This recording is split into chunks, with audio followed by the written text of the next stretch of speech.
Doctor Anju मेरे Hindi classes में आप सभी बच्चों का स्वागत है। बच्चों, आज हम पढ़ेंगे कक्षा 12 का राष्ट्र का स्वरूप, जो गद गरिमा का पहला पाठ है। इसकी महत्वपूर्ण व्याख्याओं के विषय में हम चर्चा करेंगे। राष्ट्र भूमि, जन और संस्कृति 3 तत्वों से मिलकर बना है। यानी कि लेखक डॉक्टर वासुदेव शरण अग्रवाल जी का कहना है, राष्ट्र का जो निर्माण हुआ है वो 3 अंगों से हुआ है, 3 तत्वों से हुआ है। पहला भूमि, दूसरा जन, तीसरा संस्कृति। तो भूमि का निर्माण देवों ने किया है। वे अनंत काल से है। उसके भौतिक रूप, सौंदर्य और समृद्धि के प्रति सचेत होना हमारा आवश्यक कर्तव्य है। भूमि का पार्थिव स्वरूप के प्रति हम जितने अधिक जागरूक होंगे, उतनी हमारी राष्ट्रीयता बलवती हो सकेगी। ये पृथ्वी सच्चे अर्थों में समस्त राष्ट्रीय विचारधाराओं की जननी है। जो राष्ट्रीयता पृथ्वी के साथ नहीं जुड़ी, वे निर्मूल होती है। उसका कोई मूल्य नहीं होता, उसका कोई जड़ नहीं होती। आप ऐसे उदाहरण से समझिए कि यदि हम कोई वृक्ष लगाएं और उसकी जड़ें नीचे न फैलें, तो वो खोखला होगा और कभी भी गिर सकता है और उस पर फूल, पत्तियां, फल नहीं आएंगे। तो बिना जड़ के जैसे वृक्ष की कल्पना नहीं की जा सकती, उसी प्रकार राष्ट्रीयता की कल्पना पृथ्वी के बिना नहीं की जा सकती। जितनी राष्ट्रीयता की जड़ें पृथ्वी में गहरी होंगी, राष्ट्रीय भाव का अंकुर पल्लवित होगा। पल्लवित होगा जैसे अंकुर कहते हैं बीज को, पल्लवित कहते हैं फूटना, बीज निकलना। इसलिए पृथ्वी के भौतिक स्वरूप की आद्योपांत जानकारी प्राप्त करना। आद्योपांत का अर्थ होता है आदि से लेकर अंत तक, शुरू से लेकर आखिर तक, प्रारंभ से लेकर अंतिम तक। उसकी सुंदरता, उपयोगिता और महिमा को पहचानना आवश्यक धर्म है। तो बच्चों, इसमें आपको एक पैराग्राफ दिया आएगा, यानी एक गद्यांश आएगा। उस पर आधारित 5 प्रश्नों के उत्तर आपको देने होंगे। इस प्रश्न के लिए कुल एक प्रश्न 2 अंक का होगा, 5 प्रश्न होंगे तो 5 दूनी 10। इस तरह 10 अंक आपके गद गरिमा के गद्यांश के लिए निर्धारित होंगे, जिसकी चर्चा हम आपसे कर रहे हैं। पहला, उपर्युक्त गद्यांश के पाठ तथा लेखक का नाम लिखिए। उपर्युक्त गद्यांश के पाठ का नाम राष्ट्र का स्वरूप है और लेखक का नाम डॉक्टर वासुदेव शरण अग्रवाल जी है। सेकंड क्वेश्चन, रेखांकित अंश की व्याख्या कीजिए या रेखांकित अंश का भावार्थ लिखिए। तो लेखक कहना चाहता है कि राष्ट्र की भावना केवल विचारों से नहीं बनती, कि हम बहुत लंबी लंबी सोच बनाते रहें, विचार बनाते रहें, बहुत लंबी लंबी बातें करते रहें या उसके विषय में सोचते रहें और करें कुछ ना, तो ऐसा संभव नहीं है। बल्कि उसका सबसे गहरा संबंध भूमि से होता है, पृथ्वी से होता है, क्योंकि हम पृथ्वी पर रहते हैं। जिस व्यक्ति के मन में अपनी भूमि के प्रति जितना गहरा लगाव होगा, उतनी ही मजबूत उसकी राष्ट्रीय भावना होगी। अगर राष्ट्रभाव केवल विचारों तक सीमित रह जाएगा और भूमि से उसका जुड़ाव न होगा, तो वे कमजोर और निर्जीव हो जाता है। इसलिए पृथ्वी ही राष्ट्रभाव की जड़ है और वहीं से राष्ट्रीय भावना का विकास होता है। अगला प्रश्न है, राष्ट्र की जड़ें किसमें निहित होती हैं? राष्ट्र की जड़ें, उत्तर होगा पृथ्वी में, यानी भूमि में निहित होती हैं। लेखक के अनुसार सच्ची राष्ट्रीयता किससे जुड़ी होती है? लेखक के अनुसार सच्ची राष्ट्रीयता भूमि से जुड़ी होती है। लेखक ने पृथ्वी को राष्ट्रीय विचारधाराओं की जननी क्यों कहा है? लेखक ने पृथ्वी को राष्ट्रीय विचारधाराओं की जननी यानी माता इसलिए कहा है क्योंकि सभी राष्ट्रीय भावनाएं और विचार भूमि से उत्पन्न होते हैं। भूमि से जुड़ाव के बिना, भूमि से जुड़े बिना राष्ट्रीयता सजीव यानी जीवित नहीं रह सकती। अगला क्वेश्चन है, राष्ट्रीयता की जड़ें पृथ्वी में जितनी गहरी होंगी, उतनी ही राष्ट्रीय भावनाओं का अंकुर पल्लवित होगा। इस कथन की व्याख्या कीजिए या इस कथन की समीक्षा कीजिए। इस कथन का आशय यह है कि जब मनुष्य अपनी भूमि को पहचानता है, उसे प्रेम करता है और उसकी उपयोगिता, महिमा को समझता है, तब उसके भीतर राष्ट्रीय भावना अपने आप ही विकसित होने लगती है, स्वयं ही विकसित होने लगती है। भूमि के प्रति गहरा लगाव राष्ट्रीय चेतना को सशक्त यानी मजबूत बना देता है। नेक्स्ट क्वेश्चन है, भूमि का निर्माण किसने किया? भूमि का निर्माण देवों ने किया। कब से किया? अनंत काल से, जो हम आपको बता रहे हमेशा से।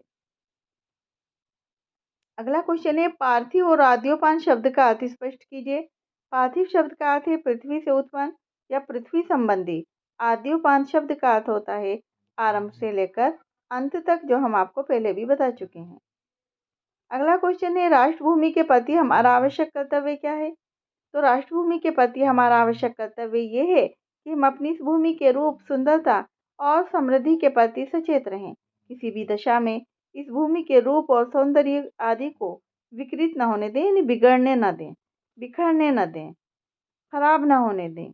पृथ्वी की गोद में जन्म लेने वाली जड़, पत्थर, कुशल शिल्पियों के सवारे जाने पर, यानी कि जड़ जैसे आपका पेड़ हो गए, पौधे हो गए, जो जड़ हैं, जो एक जगह, एक स्थान से दूसरे स्थान पर नहीं जा सकती। और आपने देखा होगा पत्थर, अगर आप कभी डाक पत्थर गए हो तो आपने देखा होगा कुशल शिल्पकारों ने पत्थरों को काट काट कर कितनी सुंदर मूर्तियां और कितना सुंदर आकार, कितने सुंदर रूप प्रदान कर दिए हैं। तो ये सौंदर्य के प्रतीक बन जाते हैं। फिर अनेक नाना भांति के अनगढ़ नग विंध्य, यानी अनेक प्रकार के अनगढ़ जो उन्होंने काट छांट कर जिनको सुंदर रूप दिया है, वो विंध्य की नदियों के प्रवाह में, नदियों के प्रवाह के बहाव में सूर्य की धूप से चिलकते रहते हैं। उनको जब चतुर कारीगर पहलदार कटाव पर लाते हैं, यानी काट छांट कर उनको सुंदर रूप देते हैं, तब उनके प्रत्येक घाट से नई शोभा और सुंदरता फूट पड़ती है।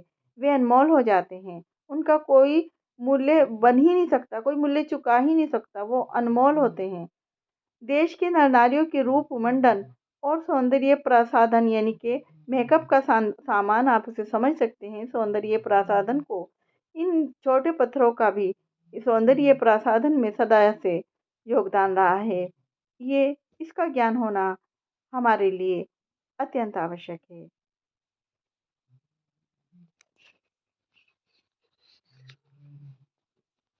उपर्युक्त गद्यांश के पाठ तथा लेखक का नाम लिखिए। उपर्युक्त गद्यांश के पाठ का नाम राष्ट्र का स्वरूप है। लेखक का नाम वासुदेव शरण अग्रवाल है। रेखांकित अंश की व्याख्या कीजिए। रेखांकित अंश में लेखक ने धरती माता की कोख में छिपी अमूल्य प्राकृतिक संपदाओं का वर्णन किया है।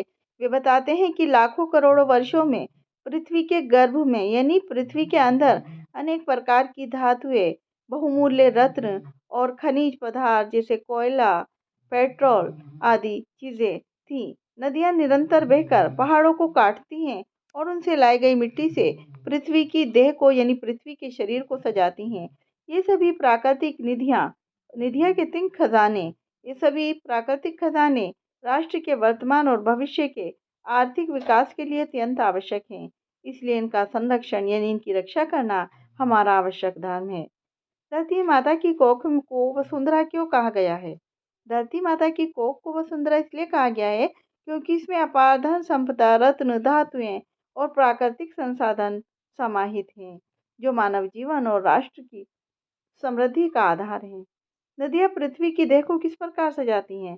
दिन रात बहने वाली नदियां जब पहाड़ों को काट कर मिट्टी को उपजाऊ बनाती हैं, ये मिट्टी पृथ्वी की सतह पर फैलकर उसकी देह को सुंदर और उर्वर बनाती है, यानी कि उसमें खेती ज़्यादा होती है, उसमें ऊर्जा ज़्यादा आ जाती है, उर्वरता बढ़ जाती है।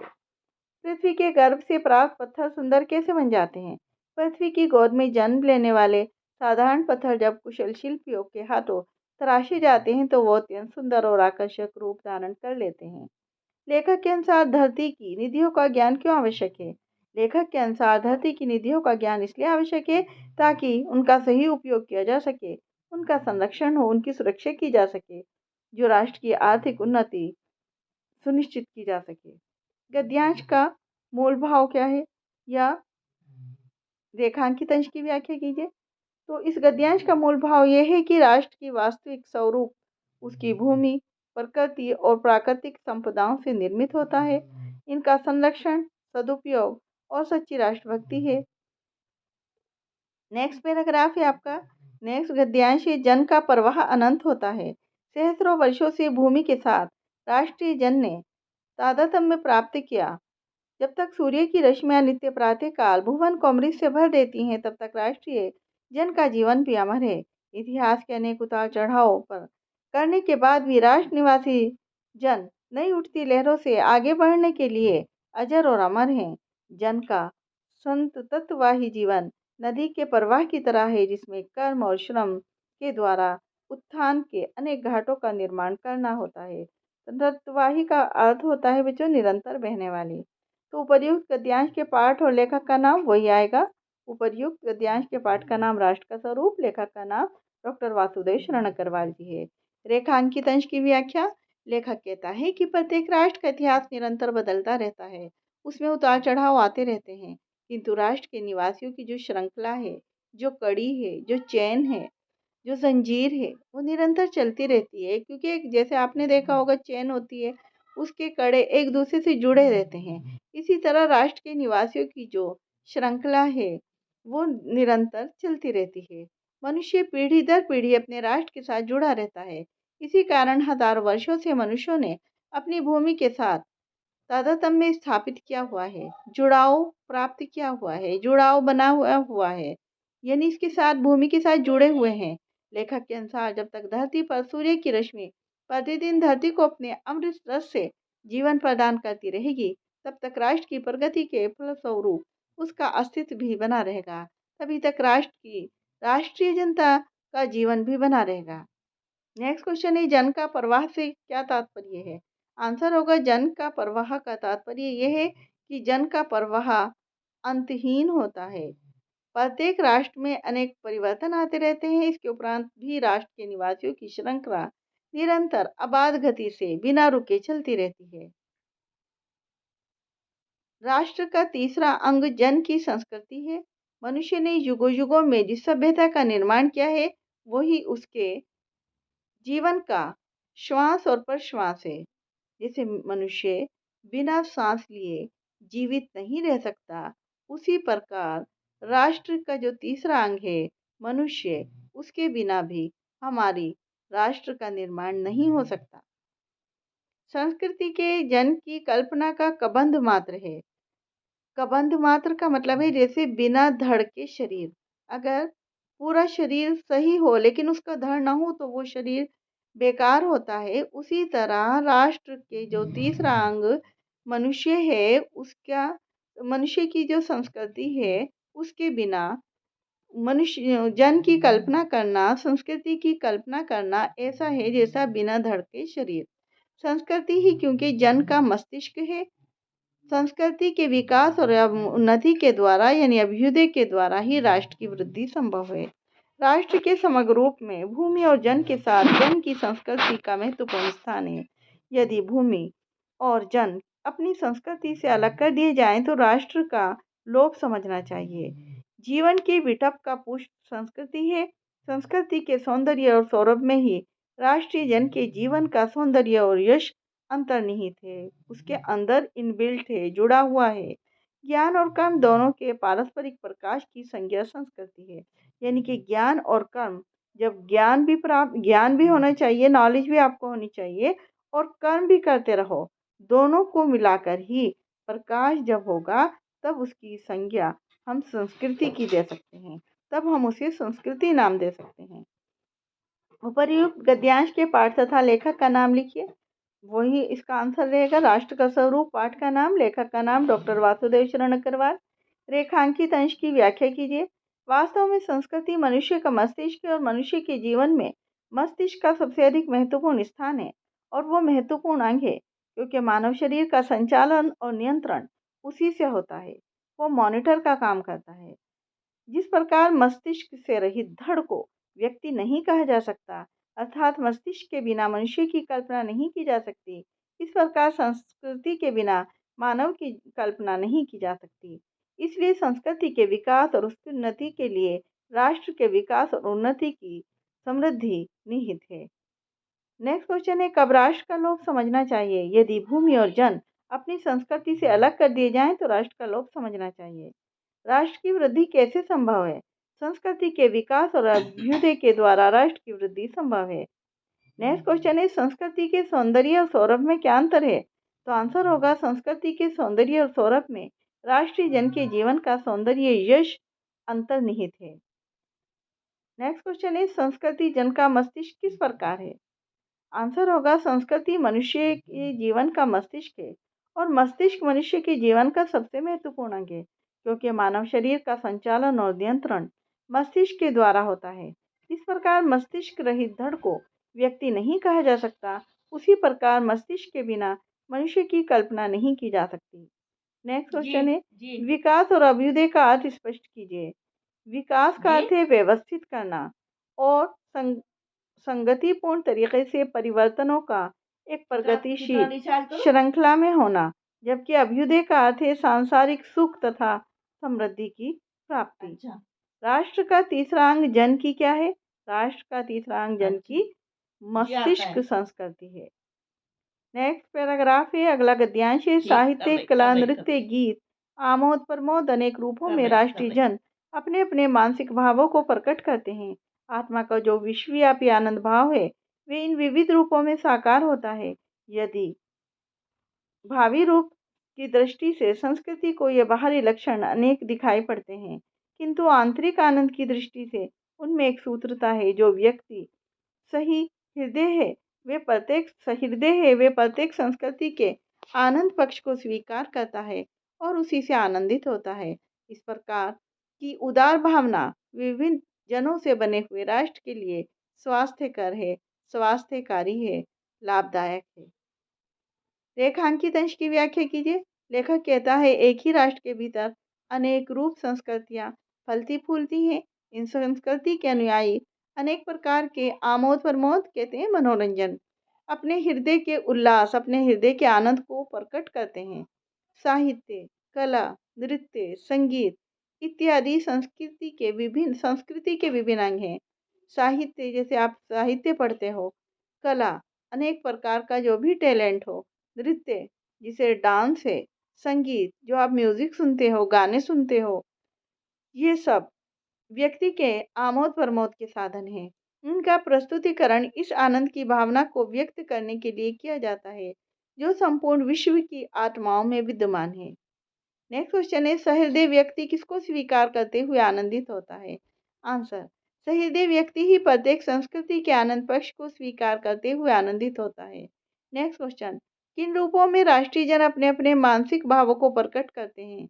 आंसर, साहित्य, कला, नृत्य, आमोद प्रमोद अनेक रूपों में राष्ट्रीय जन अपने अपने मानसिक भाव को प्रकट करते हैं। नेक्स्ट क्वेश्चन, प्रस्तुत पंक्तियों में लेखक ने राष्ट्र के किस स्वरूप पर प्रकाश डाला है? प्रस्तुत पंक्तियों में लेखक ने विभिन्न संस्कृति वाले राष्ट्र की एक सूत्रता और उसके एकीकृत यानी एक ही स्वरूप पर प्रकाश डाला है। नेक्स्ट क्वेश्चन, विश्वव्यापी और आंतरिक आनंद का क्या अर्थ है? विश्वव्यापी का अर्थ है जो संसार में किसी न किसी रूप में विद्यमान हो। जो संसार में किसी न किसी रूप में विद्यमान हो। आंतरिक आनंद का अर्थ है जिसकी अनुभूति हम अपने मन में, हृदय में करते हैं। एक तो बाहर से हमें दिखाई देता है, एक अंदर से हम महसूस करते हैं, अनुभव करते हैं। नेक्स्ट क्वेश्चन है, मानसिक एवं स्वास्थ्यकर शब्दों के अर्थ लिखिए। मानसिक शब्द का अर्थ है मन से उत्पन्न। स्वास्थ्यकर शब्द का अर्थ है तंदुरुस्ती प्रदान करने वाला।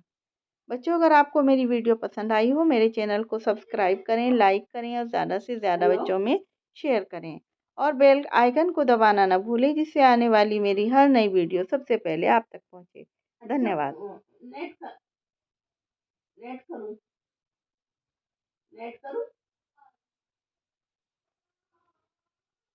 हाँ।